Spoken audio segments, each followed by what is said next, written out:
Bonjour, bienvenue dans la série sur la physique des particules. Donc, pour rapprocher l'expression théorique que nous avons obtenue de ce que nous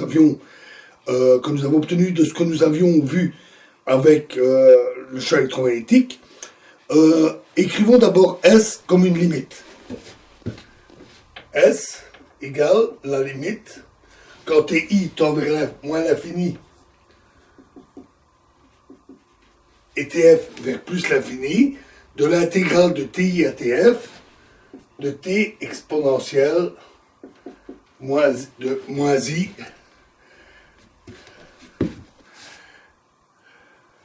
oui, pardon, excusez-moi, j'inverse l'ordre des opérateurs, c'est le produit T de l'exponentielle de moins I intégrale de TI à TF, de dt HIT, c'est-à-dire l'hamiltonien d'interaction. Et on va profiter de la propriété du produit T d'une exponentielle que nous avons donnée, et on va diviser l'intégrale TITF en grand N, tout petit intervalle, où les champs ne varient pratiquement pas, avec delta T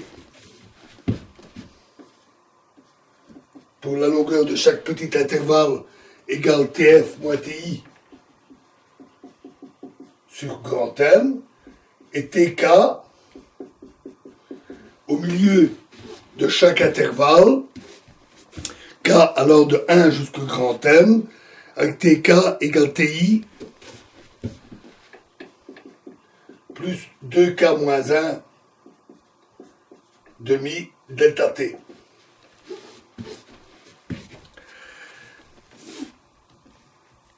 Si on considère que n est très grand, les champs ne varient quasiment pas, l'intégrale devient triviale, et on sait que pour un produit T, d'une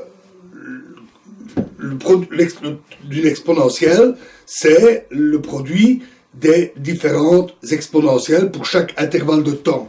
Donc, le produit T va être égal à E exposant moins I delta T de HI T1 fois TN E exposant moins I delta T HI TN moins 2, il faut garder l'ordre temporel, puisqu'on a le produit T, etc., jusque moins I delta T, HI de T1.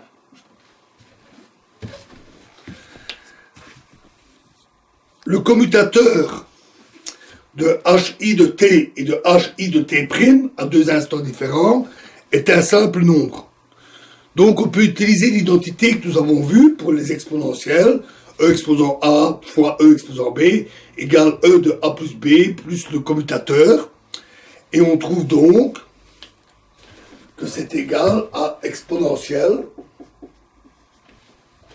de moins I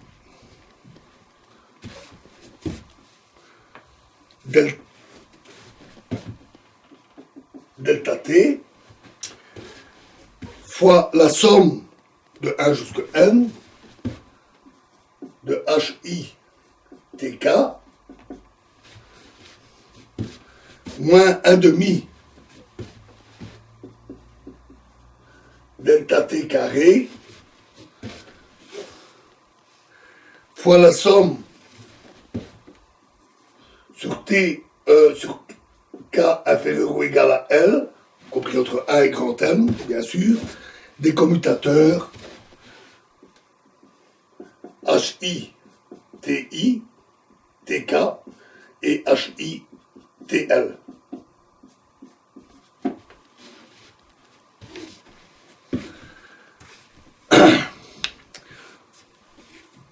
À partir de là, on fait tendre grand N vers l'infini, donc on repasse en continu, et ensuite on refait tendre TI vers moins l'infini et TF vers plus l'infini. Donc au final, on trouve que S est l'exponentielle de moins I intégrale d4x à, donc en remettant les valeurs de l'hamiltonienne interaction, A in J, fois l'exponentielle de moins 1 demi l'intégrale de d4x d4y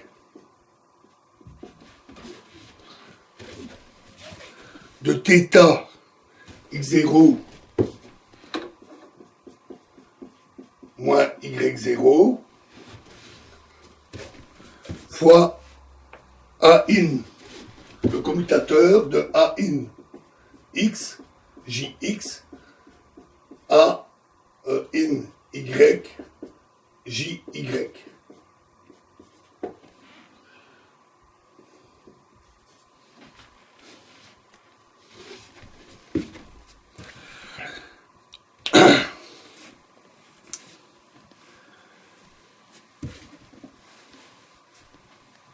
A in fois J est un champ libre hermétique.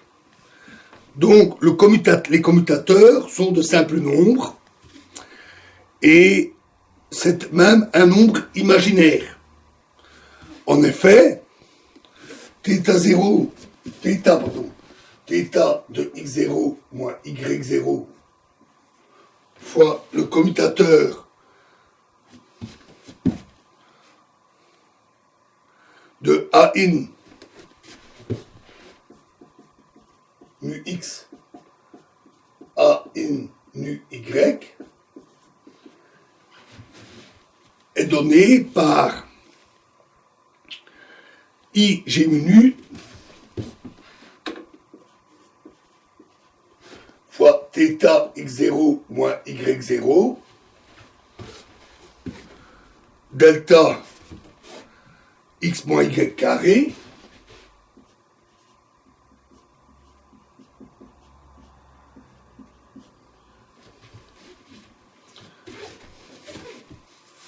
fois g moins x moins y.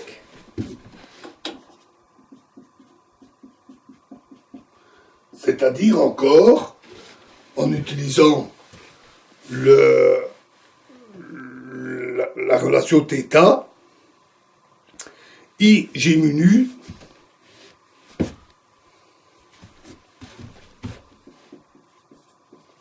la relation θ ordonnant le temps, on trouve I g mu nu, g retardé de x moins y.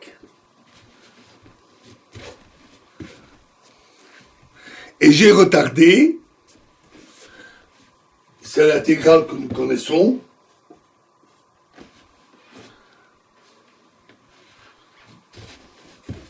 d4k sur 2pi cube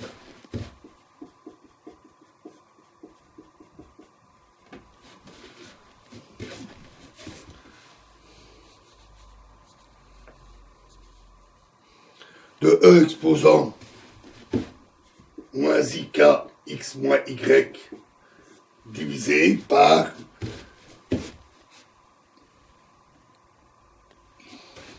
k0 plus i epsilon carré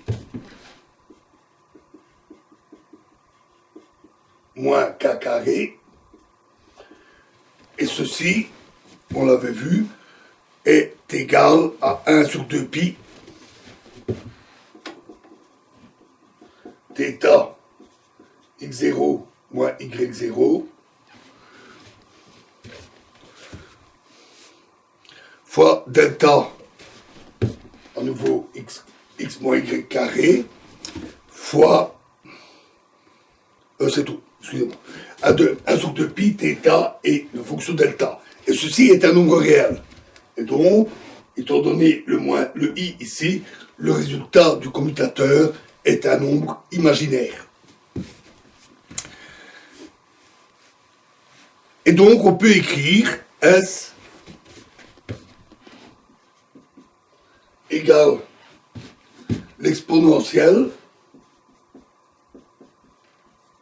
de moins I intégrale de D4 x à in j fois l'exponentielle de moins 1 demi intégrale d4x d4y de j mu x g retardé de x moins y fois j nu y.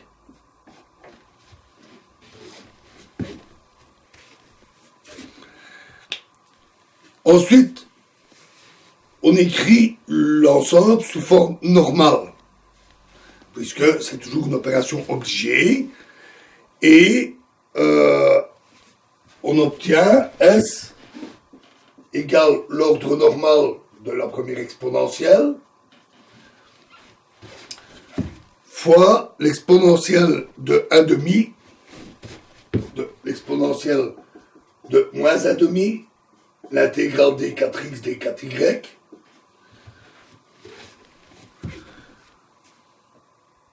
de j mu x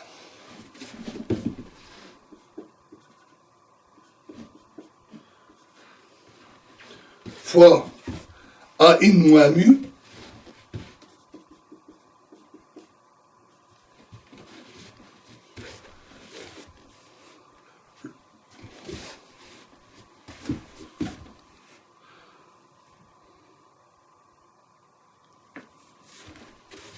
donc le commutateur de a in moins mu de x a in plus nu de y moins θ x0 y0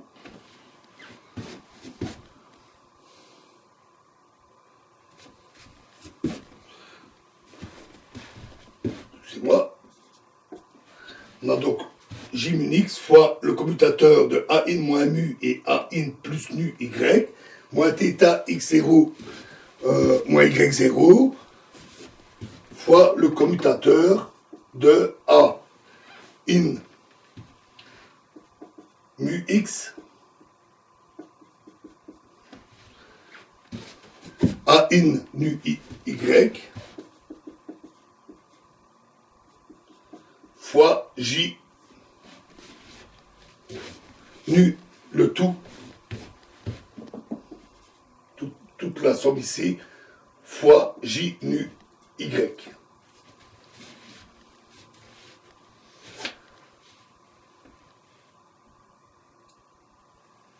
Alors, toute l'expression ici qui est entre accolades, c'est-à-dire a in moins mu, a in nu plus nu, le commutateur, moins θ fois le commutateur des a, cette portion est un nombre. Le produit des champs libres, le commutateur des champs libres étant un nombre.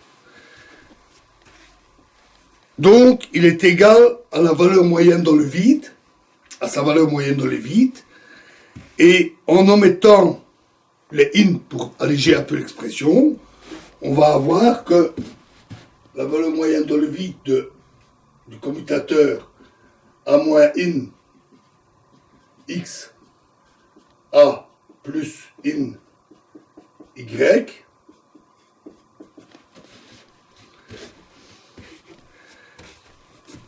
mu et nu, n'oublions pas les indices ici, est égal moins θ0 moins θ x0 moins y0 du commutateur a in mu x a in nu y 0 est égal à moins 0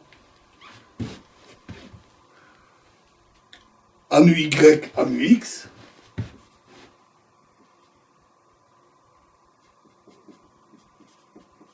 Donc, je laisse tomber les signes in, les indices in.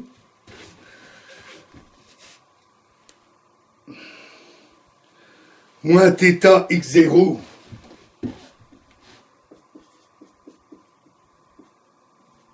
moins y0 du commutateur A mu x, A nu y, 0.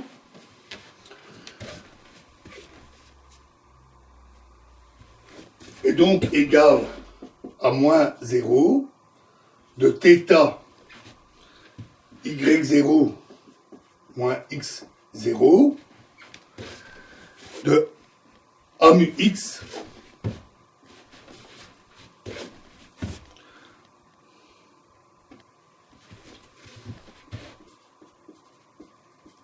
A nu y moins la même expression.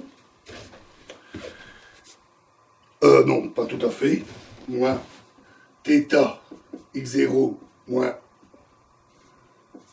y0 de A nu y fois A mu x.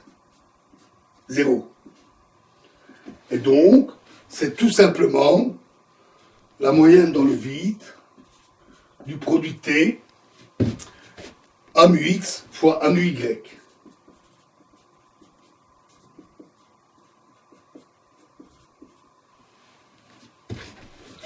Qui est égal, on connaît l'expression, moins I G mu nu fois l'intégrale de D4K sur 2π4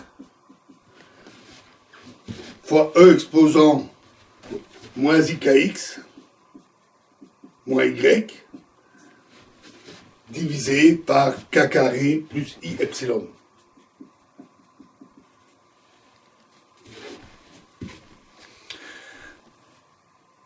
Ce qui nous mène à l'écriture finale, S égale toujours la forme normale de la première exponentielle, fois exponentielle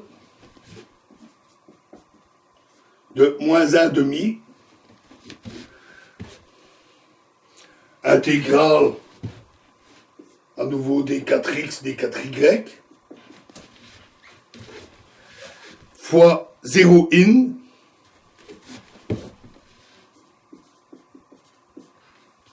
le produit T de A in x jx,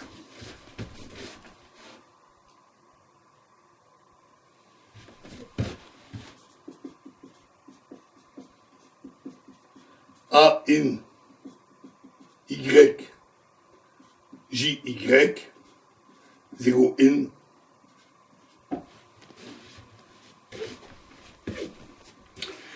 et ceci, cette forme-là, revient à la forme que nous avions vue dans le cas où nous avions traité directement J comme une source externe, et donc à une phase près, qui peut être inclus dans l'ordre normal ici, ou dans les expressions que nous avions vues, à une phase près, c'est la même expression que celle que nous avions obtenue directement.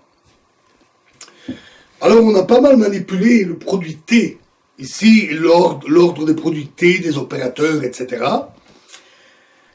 Et afin d'obtenir des formes adaptées au calcul, pour pouvoir continuer le calcul. Et donc, on va maintenant passer à un théorème plus général sur les produits T, l'ordre des opérateurs, un théorème très important, appelé le théorème de Wick, qui ici va concerner les champs libres. Donc, la prochaine vidéo, le théorème de Wick. Je vous remercie.